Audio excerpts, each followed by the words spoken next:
Good morning, good afternoon, good evening, everyone, from wherever you're tuning from. I hope everyone is doing well today, and welcome to the second keynote for the conference. So I must say, this has not been my first virtual conference. However, this is the first virtual conference that I feel so connected. I think this conference has really shown Ashoka's values of belonging and inclusion, because even after every session, you can still connect with people on Slack, you can still connect with individuals, and it just feels so great. So I hope you guys enjoyed yesterday's sessions, the lovely sessions we put together for you guys, and I hope you enjoy the ones today. So before we begin, I said I was gonna do an energizer, but if I did an energizer, I think everyone would be running around, running laps around their houses. So I'll do a reflection instead, because I'm so energetic right now. So a little reflection on gratitude. And I think gratitude is really important because, of course, it strengthens interpersonal relationships and it also increases happiness. And I just want to start off with this quote: enjoy the little things. For one day, you may look back and realize they were big things. That's a quote by Robert Brault. So if you have a paper or your notepad on your phone, just grab something. And I have 4 questions that you guys can reflect on. So thinking of yesterday's proceedings or even the sessions you attended this morning, the first one is, what made you smile? Think about that. What made you smile? Was it someone? Was it an interaction? Was it something a speaker said? What made you smile? The second question is, what made you feel good? Think about that. The third one is, who you would like to thank. So who would you like to thank? And finally is, what are you proud of? So maybe you connected with someone yesterday, or you have a friend who you attended the conference with virtually. Share that with them. Share some of your thoughts on these questions. And if you don't have anyone to share it with, I just dropped my LinkedIn in the comment box, so feel free to connect with me and share your reflection with me as well. I would love to hear. Another thing I would like to say is just check out the attendee directory, because we have so many amazing participants who are doing such great work in the world today. And check it out, because I'm graduating in May. I'm definitely going to check it out and connect with some of these amazing organizations. Okay, so today we begin our keynote with a Changemaker campus designation ceremony. So I would like you to please join me in welcoming Angie Feasel, Director of Changemaker Campus, who will share more about the newest institution to join this esteemed group of higher education institutions who are working to collectively make a social innovation and change making the new norm in higher education and beyond. So please help me in welcoming Angie Feasel. Thank you, Dwayne. It is such a pleasure to be with you all, regardless of where you're connecting from, knowing that we are united around a passion for change making. Since joining Ashoka 3 years ago as the director of Changemaker Campus, I've had the privilege of working with hundreds of innovative and inspiring students, educators, and administrators, including many of you, all seeking to unlock the power of higher education to foster change for the good of all. The moment we find ourselves in now seems unprecedented when it comes to the topic of change. In the last few months, we've witnessed some of the most rapid changes in higher education has seen, whether that's closing campuses, taking classes virtual, or redirecting research and problem solving to the global pandemic and its associated social, economic, and environmental challenges. These times are testing our mettle individually and organizationally. Amidst it all, we've seen institutions step up as change makers with empathy, agility, creativity, and even vulnerability to adapt to the nuanced needs of the present and to begin to investigate what can be learned and innovated for the future. Since 2008, Ashoka U has recognized colleges and universities for their groundbreaking commitment to social innovation and change making. Becoming a changemaker on campus includes not only having comprehensive curricular and co-curricular programming, but also a vibrant ecosystem with social innovation and change-making embedded in the identity, the culture, and operations. Today, it is my privilege to honor the most recent Ashoka U Changemaker campus. Having completed a rigorous multi-year designation process last year, the university has joined approximately 45 Changemaker campuses from across the globe who collaborate as a network to further innovate and to spread change-making education. Without further ado, we are pleased to officially recognize HEC Montreal as an Ashoka U Changemaker campus. It joins us as the first Francophone institution to receive the designation. HEC Montreal is deeply rooted in its community and is open to the world. It's founded in 1907, and it's known as Canada's first business school. It holds prestigious international accreditations in its field, from the Association to Advanced Collegiate Schools of Business, the European Foundation for Management Development, and the Association of MBAs. At Ashoka U, we are impressed by its commitment to educating generations of business leaders who see themselves as social entrepreneurs, and for whom the bottom line is defined by creating a better world. HEC Montreal is fulfilling those aspirations through its social entrepreneurship hub, IDEOS, its interdisciplinary master's program in sustainable development management, and its international social business creation competition, just to name a few. We are also impressed by its keen and long-standing focus on advancing research in social innovation and sustainability. For nearly a decade, HEC Montreal has offered both financial support and academic incentives for faculty and students to conduct much needed applied and cross-disciplinary research to better illuminate and understand social change in society and business. Thank you for your leadership and preparation of the next generation of changemakers, and congratulations. At this time, I'd like to invite HEC Montreal Director Federico Passin to share a few words. And after he speaks, I invite you to give him a big shout out in the chat box in lieu of being able to clap. So with that, HEC Director Passin. Thank you so much, Angie, for your kind words. Dear Changemakers, on behalf of HEC Montreal, I would like to say how thrilled and thankful I am to be with you today, although virtually. Being recognized as an Ashoka U Changemaker campus is a great honor for HEC Montreal. It acknowledges its educational and research work and also engagement. We deeply value the recognition, especially at this time, while the world is facing an unprecedented challenge with COVID-19. I believe that we as changemakers have a huge opportunity to play a meaningful role in this uncertain and overwhelming context. The world needs more of innovators and entrepreneurs to address the social and environmental challenges, and to reach solutions for building a more financially and environmentally sustainable community across nations and cultures.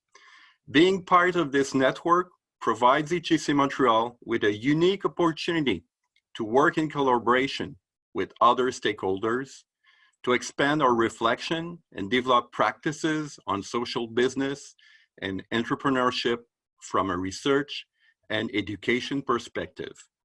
Our role as an educational institution is to offer insightful programs and activities which are designed to help the next generation of social innovators and entrepreneurs to grow academically and socially. One of our main actors in making this possible is IDEOS, our Social Impact Center, which supports students in empowering their potential and gaining perspective. IDEOS has been contributing to raise awareness, support organization, and create and transfer knowledge related to social impact. Particularly, the center organizes pre-incubation, incubation, and acceleration of social impact projects and organization. For instance, in partnership with Professor Mohamed Yunus, 2006 Nobel Prize winner, IDEOS hosts a yearly competition which features amongst its most successful activities. We have taken up a unique initiative through the social business creation competition. which offers a pedagogical platform to social business enthusiasts from around the world to expand their knowledge and expertise in the social business movement.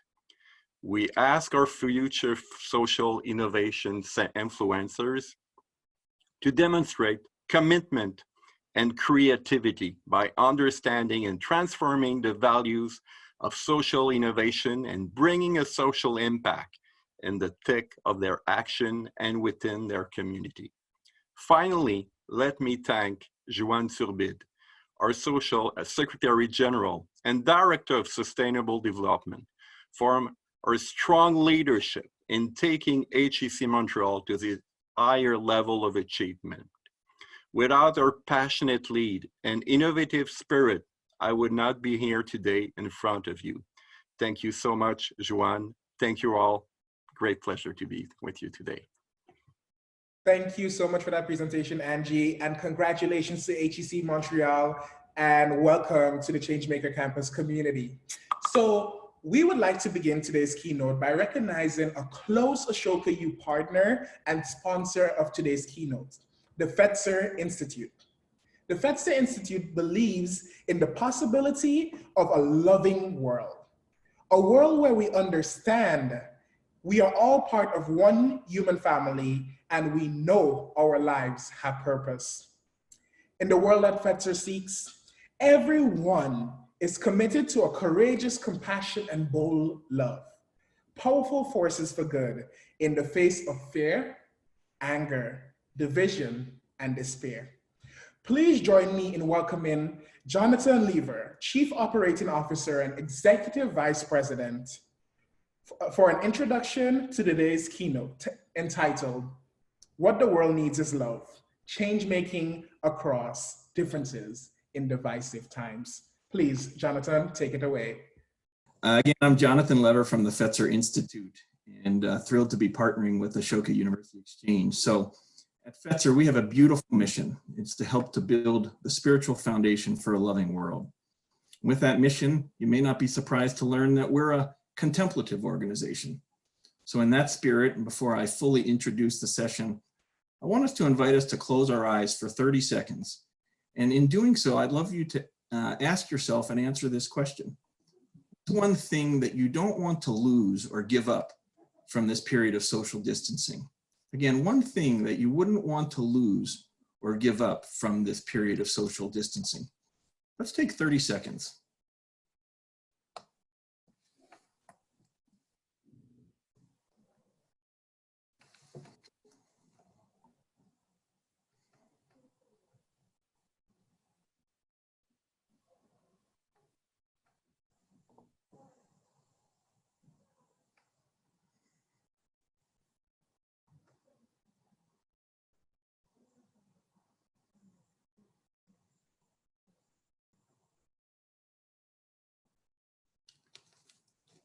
Thank you. At Fetzer, we are deeply committed to healing the heart of democracy, especially in the American context. And as we try to make sense of what's going on around us, the coronavirus surprisingly provides a relevant metaphor. Just as corona is more lethal to patients with pre-existing conditions, our society is more at risk because of pre-existing social pathologies, of which sadly there are many. And one of the most dangerous social pathologies is the brokenness of our national and international heart and soul. That is, growing polarization and toxicity has made us afraid of large groups of people that are different from us, that we all too often have been willing to demonize and dehumanize. This diminishing in solidarity has created a zero-sum politics, which is impairing our ability to apply common action on any of the other pre-existing social pathologies, just further compounding the problem. The reason I opened this session with a reflection on how to find light amid the darkness of quarantining is because we need to do the same thing with polarization. And that's what this session is all about, highlighting some of the many bright spots that changemakers are leading to repair our social fabric. I'm delighted to introduce Janenn Mohajir, Senior Director of Leadership at IFYC, Interfaith Youth Corps, as our first speaker. She'll be followed by Dr. David Vasquez Levy, president of Pacific School of Religion. Their remarks will be followed by a moderated discussion with Ashoka U co-founder, Marina Kim. And after that, we will open up for Q&A. Thank you again. Janenn, off to you. Thank you so much, Jonathan, and thank you all for hosting me and for coming to this keynote. I have to say this is my first experience of keynoting into a camera. I wish that I could see all of your beautiful faces, but I hope that we can have a good conversation in the Q&A just a little bit later. As Jonathan mentioned, my name is Janenn Mohajir. My last name is Mohajir, which in Arabic actually means the word immigrant. And no other word could be more accurate in representing my story. The holy book of my faith tradition, which is the Quran, has a verse that says, "We have created you from a single pair of male and female and made you into many nations and tribes so that you may know one another." And in that spirit, I wanted to begin today by telling you a little bit of my own story. I am the daughter of immigrant parents from India. I'm a mother of 3 beautiful mixed race children. I'm an educator, I'm a storyteller, I'm a woman, I'm a proud Chicagoan, even on gray days like today when it's snowing in April, and I'm a Muslim. Growing up as a person between many homelands makes you think about what it means to be a citizen and somebody who is part of a diverse, functional democracy. So that is something that has always been a thread throughout my professional career. But the way that I got there is because of the formative experiences of my childhood and my higher education. I grew up in the country of Qatar, which is a small Middle Eastern country where my parents were expats for most of their early careers. I grew up with spending summers in the city of Madras in southern India, where my family is from and where what I would consider is my ancestral home. And America is the place where I came of age. My family moved here when I was a junior in high school, and we were at the time what I would call cultural Muslims. So we ate the food, we wore the clothes, our rituals and cultural traditions were very much tied to our South Indian, South Asian heritage and also our Muslim heritage. But I wasn't particularly a very observant Muslim as a young person. I started my undergraduate education at DePaul University here in Chicago. And the joke around Interfaith Youth Corps for many years was I was the Muslim who found Islam at a Catholic university. And I will tell you that that's probably true of a lot of Muslims. So when I started going to DePaul as a freshman, I immediately volunteered to be part of a program that took a group of students. It was a service program that took a group of students as tutors to failing schools on the south and west sides of Chicago. And it was in those bus rides back and forth from our campus that I started to think about what connections I had to my religious tradition, because the conversations we would have on that bus while we were traveling to and forth from these schools was really about why we were inspired to spend our time in that space and why we were inspired to serve in that way, to give back to our city in that way, to be part of this service initiative on our college campus.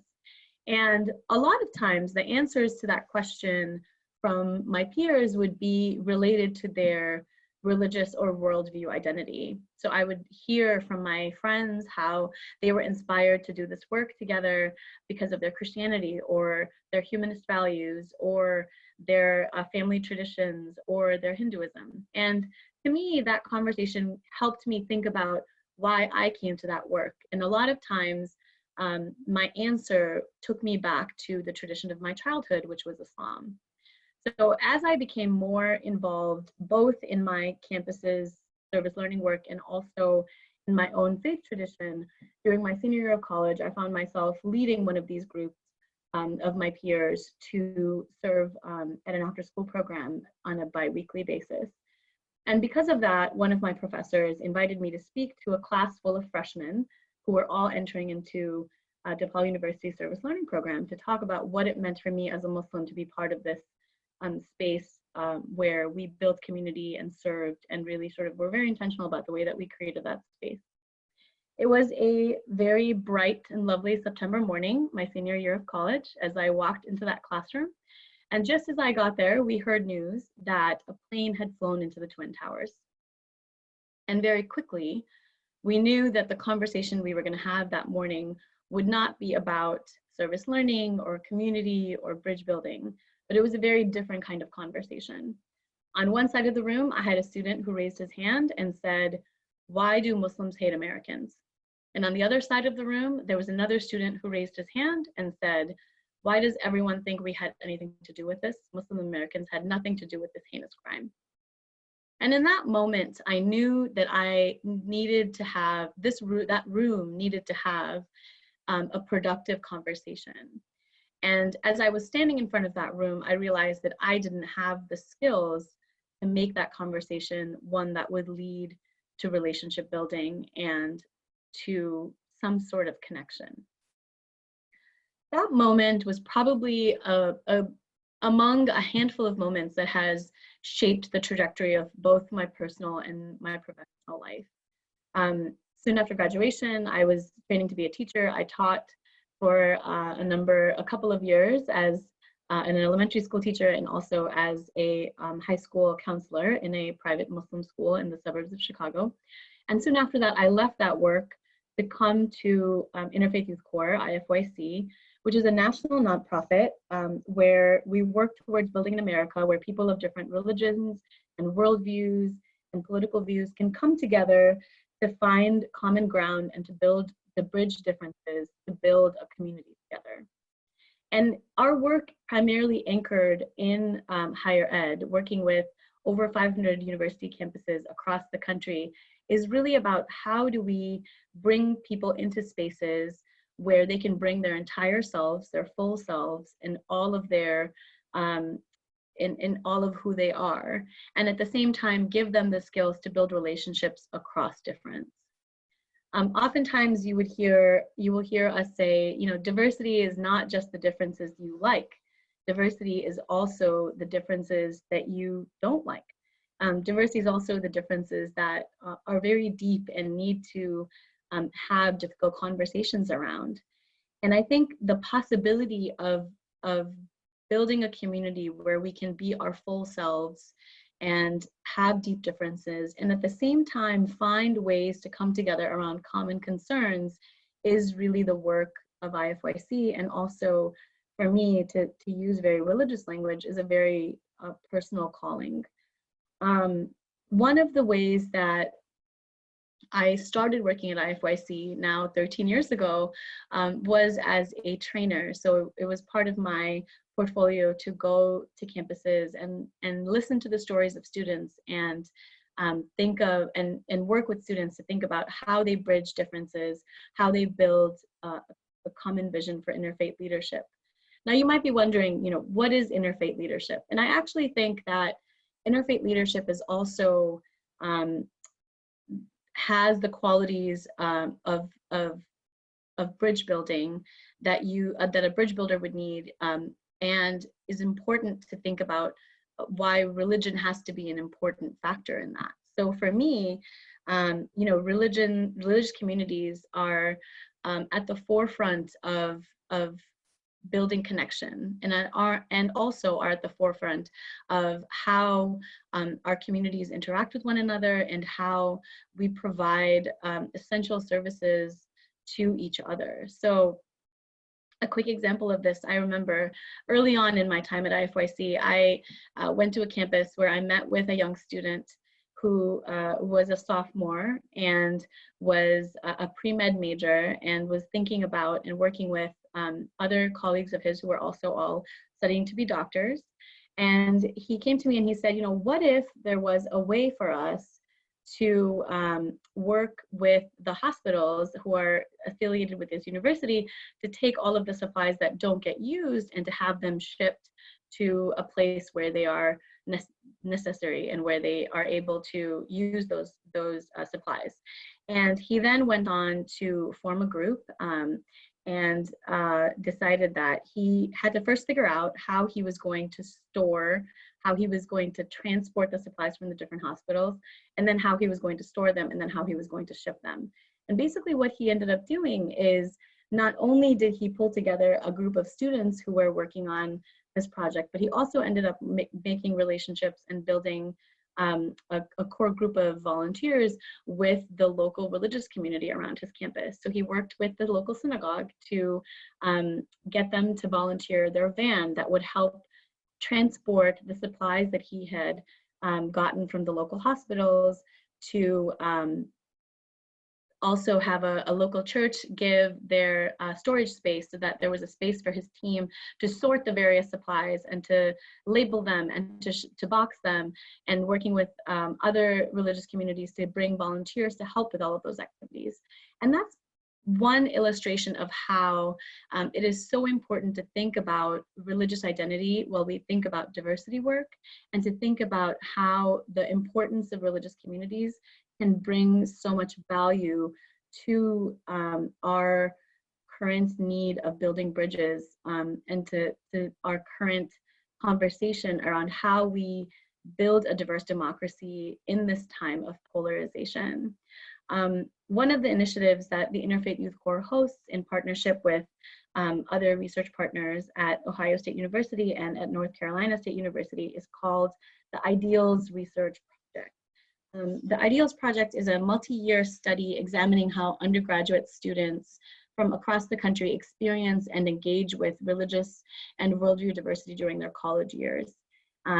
This survey just came to an end in May of 2019, and we're in the process right now of really digging into the data and learning from what the survey is telling us over this longitudinal study of following students over 4 years.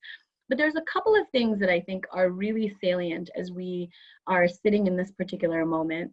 One of those is that we see that college students are coming into their higher education experience with a commitment to building bridges, with a commitment to pluralism. And a majority of those students are maintaining that strong commitment through the course of college, but they're not necessarily gaining the skills that they need to put that commitment into action. Another learning that we're seeing through this survey is that colleges need to be creating more opportunities to gain those skills. Only 32% of students said that they did experience these types of skills during their college experience. And if you think about specific majors that engage with diversity, specifically religious diversity regularly, whether it's in education or business or healthcare, even fewer students report that they're getting these skill building opportunities.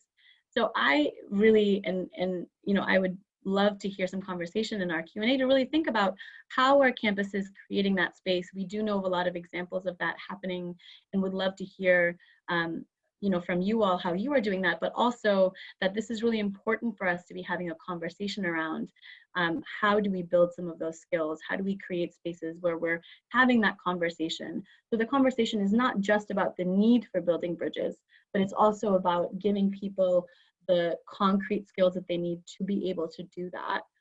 I would love to tell you a little bit about some of what those skills would look like. One of the skills that I think is really important is exactly what we're doing here, is being able to equip people, young people, and also equip university staff and faculty to tell the story of why this is really important. Why using Marshall Ganz's words out of Harvard University, you know, using, telling the public narrative of why bridge building is so important, and using the different tools that we have, whether it's in forums like this, or whether it's through our classrooms or through our extracurricular, co-curricular activities, you know, giving people the skill to be able to tell their own story and to also be able to receive someone's story. Another skill is thinking about how you facilitate difficult conversations. How do you create a space where you invite people to be themselves and to bring all of themselves, and at the same time to be able to see the differences in the room and the shared values in the room and have a conversation around those that doesn't end up in a shouting match, but actually ends up in people bonding their social capital together and thinking about how they can bring their gifts together and be useful to their communities and be resources to their communities. Another skill is really thinking about how do you create to take the conversation, the facilitating conversations, and to have that dialogue and take that dialogue and convert it into action. How do you then create spaces where people are identifying issues of common concern and are committing to do something together around that issue of common concern? To that end, I wanted to tell you a story about a particular alumni of both Interfaith Youth Corps and Ashoka U, who's you may have heard of if you've been to previous Ashoka U exchanges. And this is Reverend Jennifer Bailey, who's the founder of the Faith Matters Network and also the co-founder of another initiative where she brings people across differences together to share a meal and to really build relationships with one another. And it's really amazing to see Jen doing that work and really think about what it means to give people the space to be who they are, to nurture and develop their religious and worldview identities, and also to create a space where they're able to come together to share their story and to build bridges together in an initiative that she calls the People's Supper. And her co-founder, actually, Lynn Flowers, is also an Ashoka alum as well. So one of the quotes that Jen uses that has really struck me over the last year is, she says, relationships move at the speed of trust and social change moves at the speed of relationships.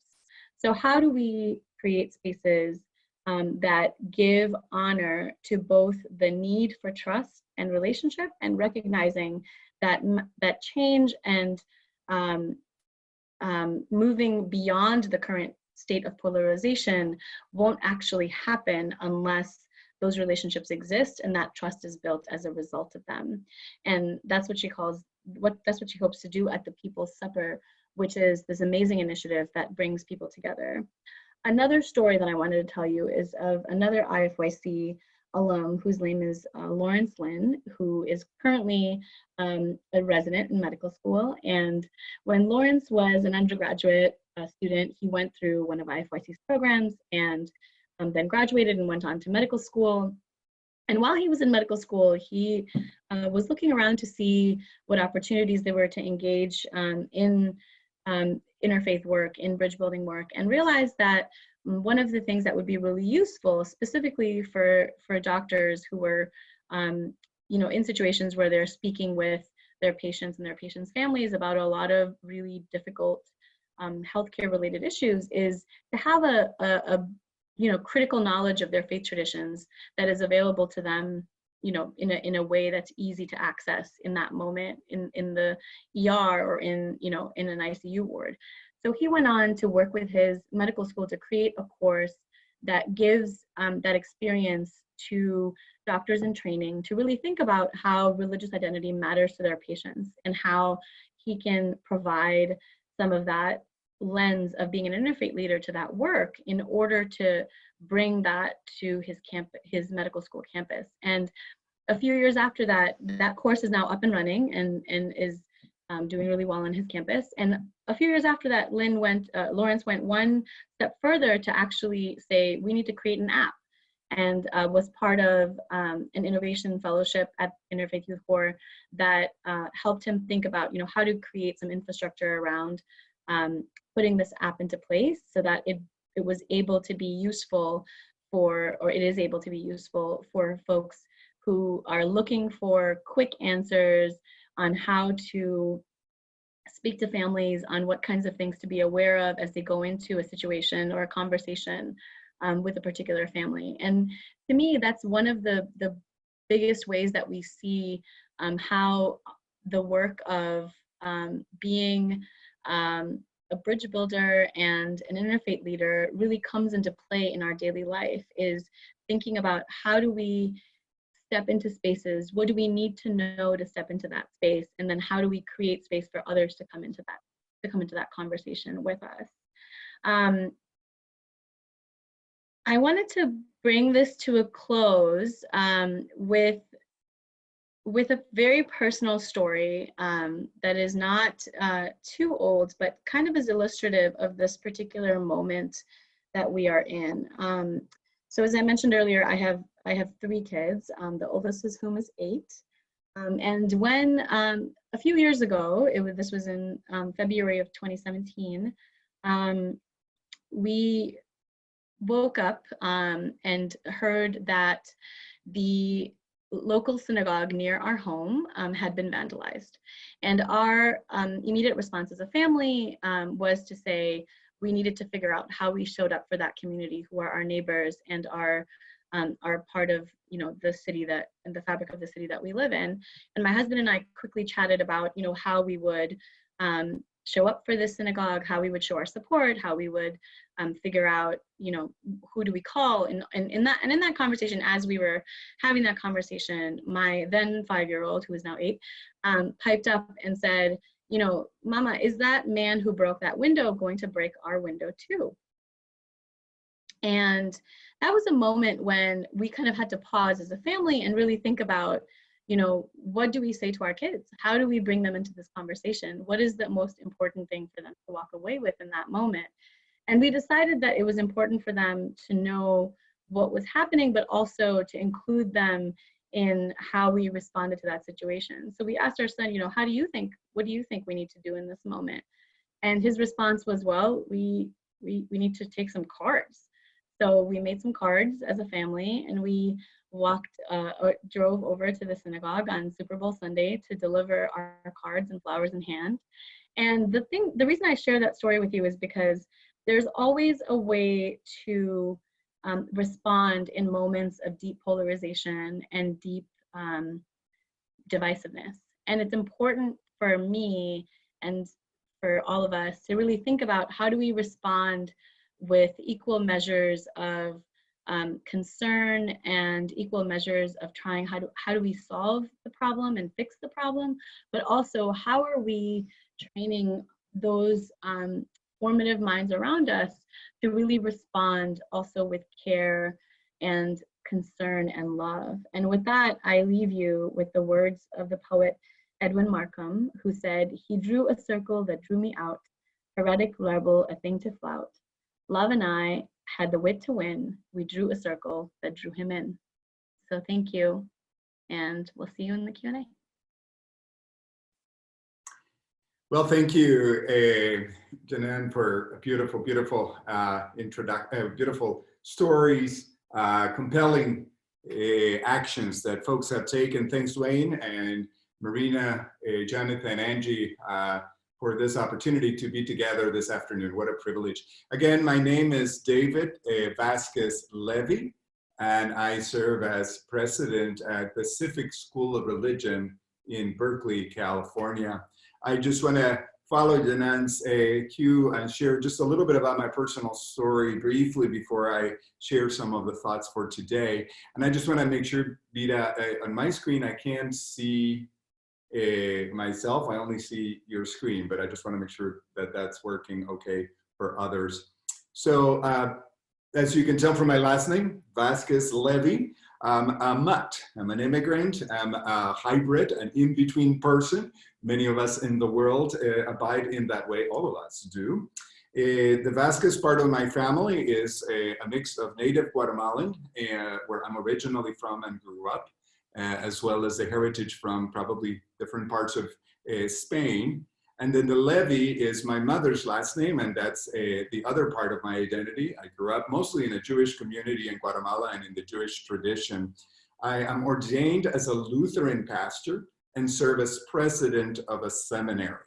All these identities come together for me in this image that Janenn so beautifully articulated in her own last name about what it means to be an immigrant, someone who stands between spaces. We are certainly living in an in-between space. So first, let me just do a quick warning. You know, in polite company, you don't talk about religion and politics. At Pacific School of Religion, we talk about them all the time. And I am grateful to Ashoka Yu, to the Fetzer Institute, and for IFYC's introduction here as well into this conversation, to recognize that we must dispense with the with the politeness and engage in the things that ultimately matter to us. So thank you for creating this space for us to do this together. So I have one message for you today, and hopefully you can see it. Repent. The end is near. Now, before you decide that this is a good time to get up and take a bio break, hang in with me for a little bit as I try to unpack this message a bit. 5 months ago in November, back when we were young and unafraid, I was at a gathering of futurists, experts from around the world that had come to the Bay Area, because where else would futurists gather but in the Bay Area? They had come out here for the Institute for the Future's annual summit to look at a 10-year projection of the world. The message to repent, the end is near, did not come from a street preacher, but it came from the world experts, one after another, as they took the stage to discuss areas of an impending climate maelstrom, unsustainable inequality, high stakes in technology, food and health insecurities and inequalities. They even used the word apocalyptic. Now, being one of the few day job theologians at that gathering of futurists, I was really surprised to hear this very theological word. The word apocalyptic, perhaps you have noticed with me, has all of a sudden become much more prevalent on commonplace among us.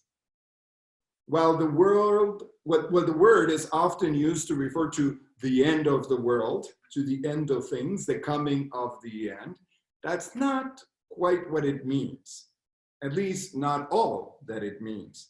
Apocalyptic, the word apocalyptic, and this is your seminary moment where you get to hear a word, comes from a Greek word to uncover, to reveal. In that sense, we are indeed in an apocalyptic time. COVID-19, coronavirus, has truly revealed, uncovered, drawn the curtain on the inequalities that divide us, on the brokenness of our health system, of the high price we pay for those deep inequalities that are so color-coded in our communities, and the price we pay for toxic otherness when we need one another. But I told you that apocalyptic is more than just about the end. It is definitely about revealing, uncovering the end, the things that are broken and not working. But religious communities that use this word have also come to learn and understand that apocalyptic times, which we have been through many, are times when we must be attentive to what else is emerging, what else is being revealed. What is it that is coming about as one world comes to an end and another one emerges? What is being revealed in this moment of disorientation about our interconnectedness? What is being revealed in this apocalyptic moment about the ways that we associate value and wealth and economy and our well-being? What is being revealed about who is an essential worker? What is being revealed about the possibilities of connecting with one another across difference? This moment, as has been referred to already by many of us in this conference, is really a watershed moment. Columnists from the New York Times to the Financial Times have been using and picking up the language to refer to this moment, a little bit sacrilegious, if you will, of BC and AC, before coronavirus and after coronavirus. This watershed moment has really revealed a lot of the brokenness of our world and the issues we must attend to, but it has also the opportunity to begin to reveal something new. In the introduction, Jonathan invited us to take a moment to think about what of this moment might we want to take with us? What of what we have had to give up in this moment may we want to leave behind? Ashoka speaks about change-making in 4 levels of impact. And you may be familiar from your participation in the Ashoka Network. Direct service, where we go out and do the work directly in service to others. The scaling of direct service. Systems change, and then framework change. Apocalyptic times are times that are ripe for framework change. And that's where the word repent comes in handy. Remember? Repent, though end is near. Now, I'm not talking about some narrow moralistic interpretation of the word repent, a higher than thou attitude about it. Here again, a little bit of word origin is helpful for your second seminary moment, another word to think about. One of the words behind the ideas that the ancient ones understood as repentance is the Greek word metanoia. It's the same word that we use when we talk about metamorphosis. It has to do with change and transformation.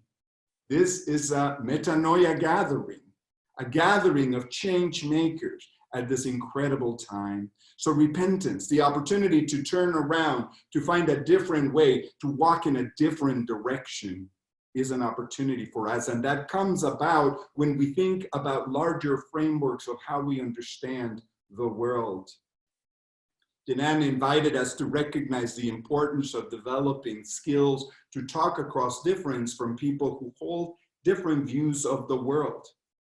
What I like to think about in that is that interfaith engagement, learning to understand the values that frame somebody's life and what is important to them, is more than about appetizers and holidays.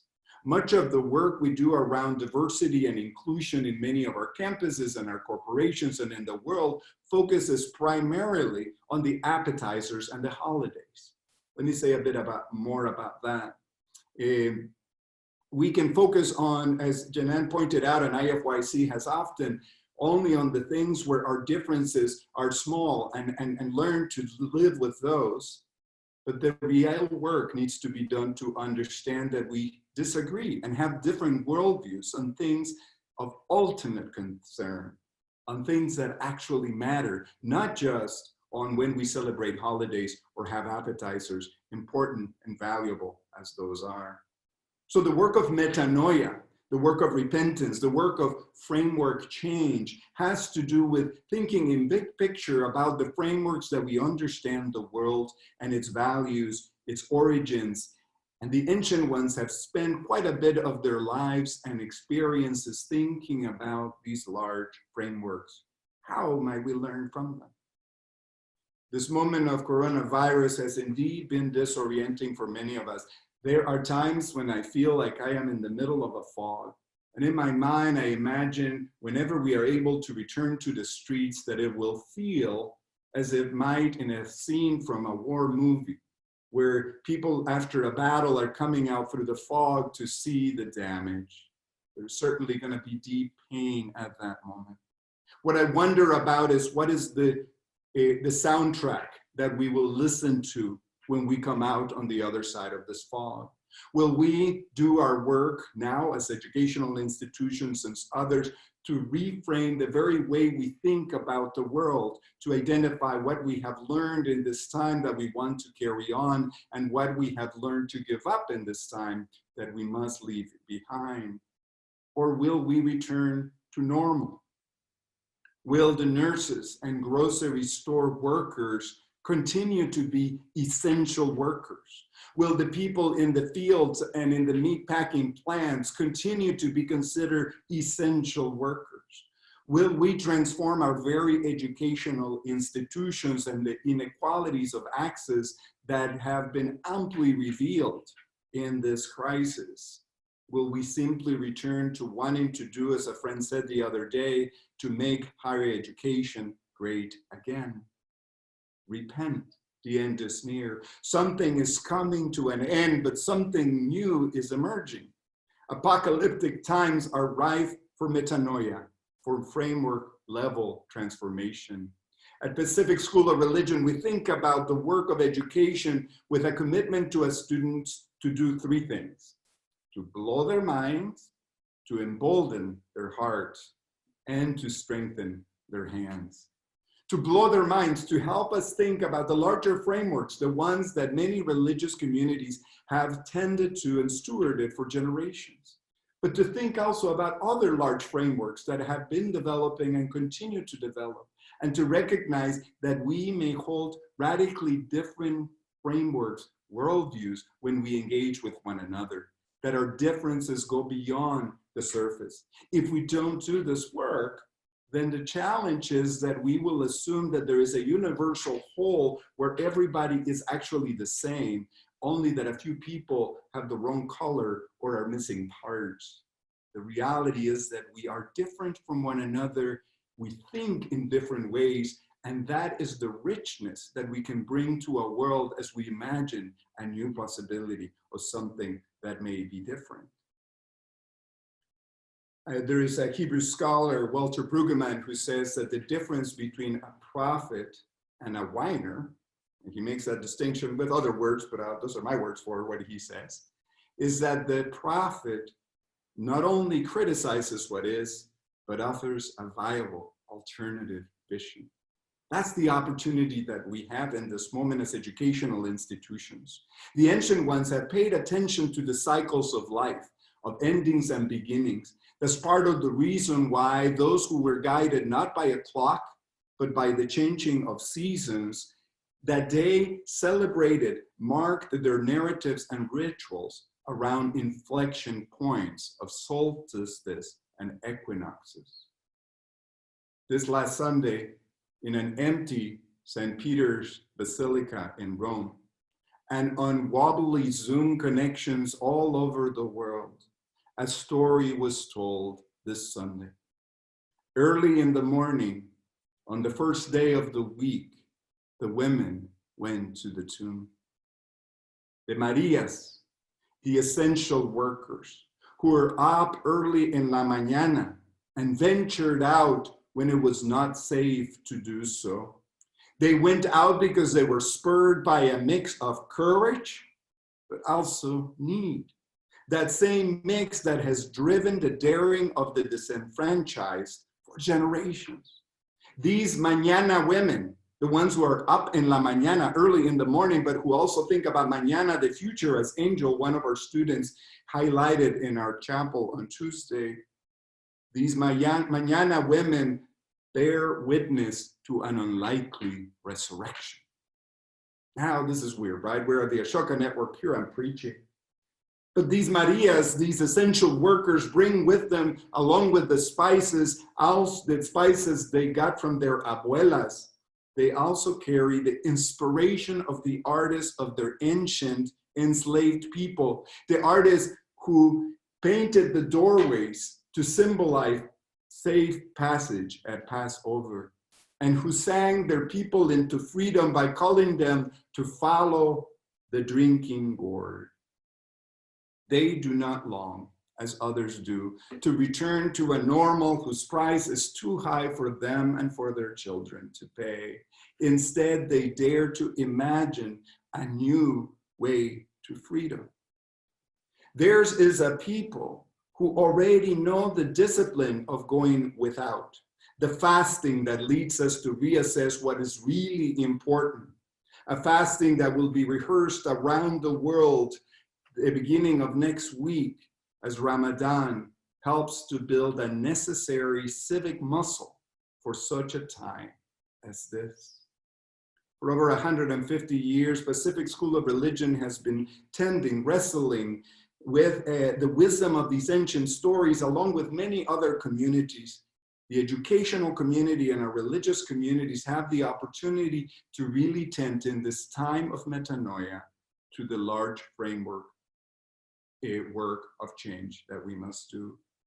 We cannot do everything we can imagine, but we certainly cannot do anything that we cannot imagine. So our work as institutions of education, as work, as communities in the world in a time of change, is to take advantage of that opportunity. So yeah, repent.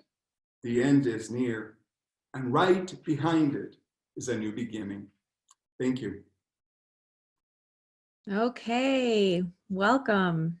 We're just waiting for Janenn to join. Thank you so much, David, for those great remarks. Thank you, Janenn. So now as we have about 15 minutes just under for the Q&A section, what I'd love to do is say thank you. Those are very thought-provoking, inspiring, rousing remarks. Let's ground this. So as we think about who's in the audience, higher education leaders, educators, students, community leaders, how does this all link back with change making? How does this all link back with higher education? And, you know, I'd even love to push it, you know, higher education is also in the process of rethinking its own identity and, you know, endings of things and beginnings of things. So I actually think there's very obvious through lines of where change making fits in terms of the imagination to then turn it into action, to be part of creating into a better future, a new normal. But then also when I think of, Janenn, your remarks, what is the role of bridge building in change making? I'd actually argue that for any effective change maker, the key essence that really differentiates effective change is the ability to work you know, across communities, across lines of difference. And actually that's and the skill sets that you kind of implicitly and explicitly talked about are not just the storytelling, but the skill set underlying that is empathy. And so, you know, at Ashoka especially, we believe that empathy is how you go about change making. It's how you even feel the understanding that there are problems that you need to contribute to or ameliorate. So just as we think about the audience, what do you think is the role for higher education? And Janenn, particularly for you, in terms of bridge building, what can higher education do to advance a culture of bridge building, skill sets of bridge building, practices of bridge building? And then David, like as you're kind of framing this idea of reinvention, emergence, what can higher ed do to cultivate this sense of imagination in people to imagine a better future and then take action? And I think that kind of leans more naturally even into change making and what a lot of our campuses do. But how do we do that now? Yeah, thank you for that. I think, you know, one of the things that I've been thinking about, especially as you were speaking, David, also, is that we're in this moment of like reckoning, right? We're in this moment of reckoning. And in that moment, like it unearths both our best gifts and our deepest flaws. And that's kind of what's up front for us right now. Like we're both seeing the amazing capacity of the gifts that we're bringing to this crisis, and we're seeing all of the flaws and that are underlying the current situation, the current polarization in our country. And I think what's important specifically with higher ed, and this is kind of why IFYC a number of years ago shifted to focus explicitly to work with higher ed, is that college campuses are really microcosms of our community, right? So they're places where future doctors and teachers and politicians and, you know, all of the folks who are making that change in our communities are being trained and are being given the skills to come out into the world, to be professionals, but are also getting, you know, as you're identifying it, these underlying skills that they need to be able to read the situation. They need empathy, they need courage, they need literacy of communities, of religions, of cultures. And all of those things have come together on a college campus in a very particular and special way that maybe doesn't happen in other spaces. So it's really important to have the ability to, or for folks on campuses to have the ability to access those skills, to access spaces that are allowing people to explore and to ask questions and to step into difficult conversations that they're able to kind of, you know, sit with the differences that are in the room, and then to kind of, you know, think about also how do you then think about bridge building? How do you then work with someone that you have deep difference with, and at the same time, you know, hold on to your own values? And I think that's a really important skill. And I'll say this as a personal note. I think what's important specifically in such a polarized moment is that there also has to be a space for people to check in and check out. And what I mean by that is, I think that the mantle of bridge building is a very important and courageous and heavy mantle that everyone may not be able to carry at all times, which is why we need a broad network of people who are able to do this work, so that there is a responsibility to one another to be able to step into a moment and sometimes to say, this particular conversation might be too difficult for me to have in the current moment that I'm in, and to be able to step out for a second. And I think creating that sort of network of trust and knowing that there are moments for us to be brave and there are moments for us to fit in some self-care, that balance is really important. And I feel like that is also a skill that we can sort of, what's the word I'm looking for? We can teach, not only teach, but also exemplify on a college campus by creating that space. Thank you. And I echo much of that in terms of the ability of higher education, especially the spaces we have for cross-sectoral conversations. You know, most of life happens at the borders, right, between spaces. In the U.S. imagination, the borderland, the frontier, is pushing one direction only. It doesn't allow anything back, right? So you have only one way to be. And anything that crosses us back is actually a threat, right? The natives who make it back over, whatever it is, the people from another line. The word frontera in Spanish actually has a different connotation. It's a place of encounter, a place of meeting. If you think about the borderlands, whether it is the edge of a river, the beach, these are the places where most life actually takes place, where two very different places come together. That's where the generativity is.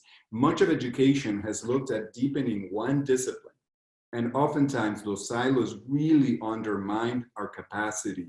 That's what we reward, what we value is this isolated. So right now we have this great, you know, sort of, I'll use the term like this fantastic Broadway Bollywood festivals going on all over the world, even virtually, of these religious communities that take everything. They take art, they take the environment and what's happening in the cosmos to draw on and tell a magnificent story of a person who claims to come back to life, of somebody who returns to their place of sacredness, to Mecca, all these different stories. So part of what we can learn and do is our campuses are phenomenal spaces for creating these compelling visual narratives that allow the intersection between various disciplines, various places, to be really that commonplace, not just of the community itself, but to bring others onto the campus to do that with them. So I actually just wanted to go next to a question that we've had from the audience. And the question is, can panelists address the issue of creating a space between people of faith and those who may be agnostic or atheists? But I also just wanted to have a second part to the question, and just to say that while I think both of you bring both identities and expertise from kind of interfaith work and faith traditions, I also just want to emphasize that these are themes that cut beyond that. And so when you think of bridges or divides, when you think of the campus microcosm, I also just want to talk about generational divides, kind of national identities, political affiliation, as well as faith identities, and many, many others. So just to say, I think what's unique about higher education is that just like many communities, it is actually, if admissions are doing anything right, it's a deliberately diverse ecosystem that then I think has an opportunity to facilitate a culture, a mindset, and a skill set around how you navigate and hold that in a healthy, pluralistic, loving way. So anyway, so if you could maybe address the question of how you bridge the differences between people of faith and those that might be atheist and agnostic. But I think for everyone who's listening, think about probably the recommendations are equally relevant for all of these other kinds of divides which happen to exist on campuses and in communities.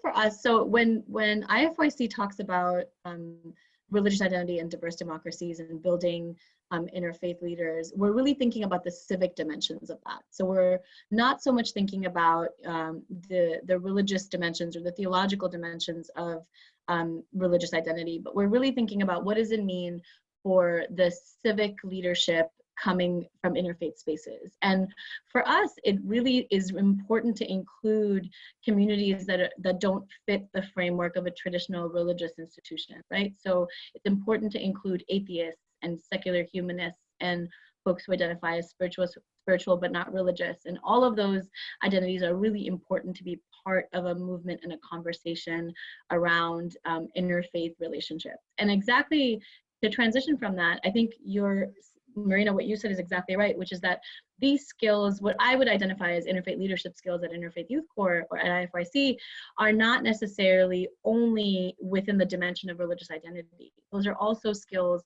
that translate when you're thinking about how do you build bridges across political identity, or how do you build bridges across racial or gender identities, right? So it's really thinking about how all of that kind of comes together.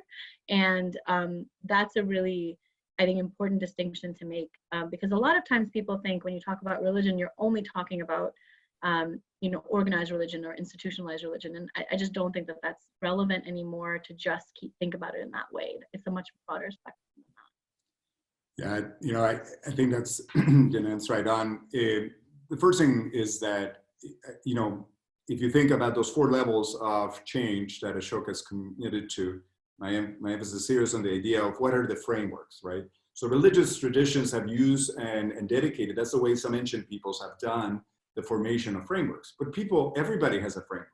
The issue is that we often do it without examining it. So my hope would be that we can actually break beyond the binary. At PSR, we queer everything, right? So the idea is it shouldn't be binary. The concept of religion as a separate thing is really a very Western, very modern understanding. Humans have just thoughts about origin, about endings, relationships, about the universe and the relationship to it.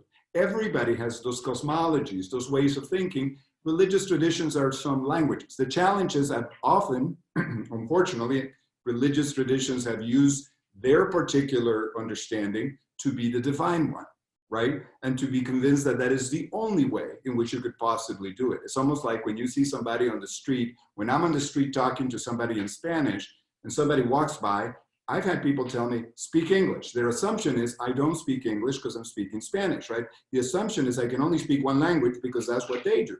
They can only speak one language. The reality is we can manage a variety of languages and we can actually get a better understanding of the divine, of the world, of creation, or whatever it is, of what is important to us when we use a variety of different places. So the exercise of that is critical for everybody. And especially if we can move beyond the idea of it as being, we are either in or out of that practice. We all have frameworks. Great. We have a question. Do you think that diversity can make higher education great? And how? And I might kind of flip it to almost say, again, I would argue that many higher education institutions are diverse. I think they can maybe be more diverse or diverse in different ways, or diversity can be framed in different ways. But I'd actually say, how can higher education take the diversity that it has to make it great or even greater? I'll just start on that one real quick. Higher education is very diverse. It's one of the most diverse environments in our society, sometimes more so than others. But it is seriously stratified and divided. When you only have about 20% of African Americans in the nation completing a 4-year degree, compared to about 50% for white Americans or Caucasian Americans and 56% for Asian Americans in certain populations, and you only have about 14% to 18% of Latinos completing a 4-year degree, there are significant challenges where higher education has actually exacerbated differences. So rather than creating access and equality, at times the system has actually served to reinscribe it. And that's, so the first revealing that happens in an apocalyptic moment is recognizing that with reality. So I just want to continue to name that there are challenges, but there are also opportunities for that diversity to take place. Now, they won't happen automatically. We will not benefit from, kindergarten parallel play. If I bring groups into the space who are diverse without finding, teaching ways to engage across difference, thinking seriously about the values of what are the frameworks we are bringing to education. You know, if we're studying the economy, what kind of framework is informing that economic system that we are talking about? What is the value of humans that informs that sense of that environment? If I don't discuss within every course, including something like the economy, the implications of these divisions in the society, then it will be limited. So I believe deeply, that's why I'm in higher education, I believe deeply that there is no education but a more diverse education. That is critical. But it doesn't happen automatically unless we're intentional about it. It's part of what we can do. And I think just to add on to that is that specifically in the moment that we're in, you know, higher education is no longer confined to a campus. So we're in a moment where, you know, the increasing sort of connectivity of the world is really beyond buildings and communities now to a space where it is actually a very vast network of people who are connected through the internet, connected through other, you know, devices that are coming together. So and I think that higher education is in a moment of change where it's some of that how do you build community, some of that how do you engage diversity is actually changing, and now it's a moment for us to sort of reconfigure and think about what does it mean for us to be connected, and what does it mean for us to engage all of who is part of our community while also being very separate from one another in our physical spaces. So I think it's going to be a year of learning, a few years of learning for all of us. And so just to wrap up, and then we'll hand it over to Dwayne, I think higher ed, everyone actually, but higher ed in particular, is undergoing a hugely steep learning curve. And there are so many new things we're learning. And I think what this panel is really, or this conversation is really highlighting to me is, in addition to learning how to nail your technical skill building, you actually need to equally, if not more, balance that out with your human skill building. And that if I'm hearing anything that's a through line, it honestly is that especially there's a danger if we go to a purely virtual, technical, technology-based reality if we don't continue with the power of stories, the power of shared values and not just different values, and really see people as people. And it just to kind of circle it back to where we started, I think a lot of it may sound cheesy, but it's so powerful if we really just kind of channel this sense of love in our heart. Whoever you're talking to, how can you find something beautiful about them and find a way to connect with and value and embrace whatever it is that is wonderful about them? You'll actually just relate to people differently, see people differently, and then that at a micro level begins to build up to a whole culture and a whole community, and the beginning of a new culture for higher education. Over to you, Dwayne. Thank you so much, Jonathan, Janenn, David, and Marina for this amazing session. Jonathan, for, of course, that introduction, Janenn, for teaching us how to respond in moments of polarization and divisiveness with that authentic story. David, for teaching us that, yeah, we got to repent. The end is near, and behind it, there is a new beginning.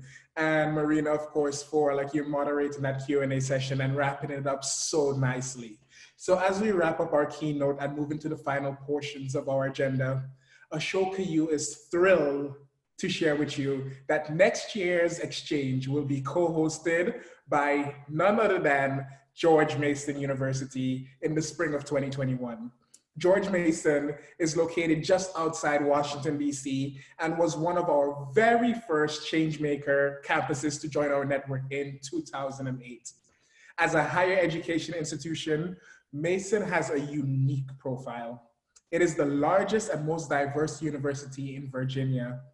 33% of their 38,000 students come from economically disadvantaged backgrounds. 40% are first-generation college students like myself, and more than half identify as non-white. The majority minority population represents every ethnicity and perspective on the globe, and students graduate at the same high rate with effectively no graduation gaps. Changemaking is embedded in GMU's DNA with a mission statement that calls them to be the best university for the world and to prepare their students to serve society. So I'd like to close today's keynote by recognizing the 2020 exchange sponsors. So if I was there in person, I would have you clap, but please do clap at home. And if you know anyone from these institutions, please give them a big round of applause and a big hug when the coronavirus is over. So please join me in recognizing our wonderful co-hosts, the University of St. Thomas. They have been so great to us. The Fetzer Institute, who sponsored this session here today. Martini Education and Opportunity Trust, the Moxie Foundation, the GHR Foundation, Boehringer Ingelheim, RBC Foundation, Stanford Social Innovation Review, George Mason University, USC Marshall School of Business, Photo Wings, Agnes Scott College, and Hanyang University. Everyone, I hope you enjoy the rest of the sessions throughout the day, and hopefully you can channel some of that love and compassion invoked in this session to all those of your friends and family. Thank you, everyone, and see you in the other sessions if we're in it together. Bye-bye.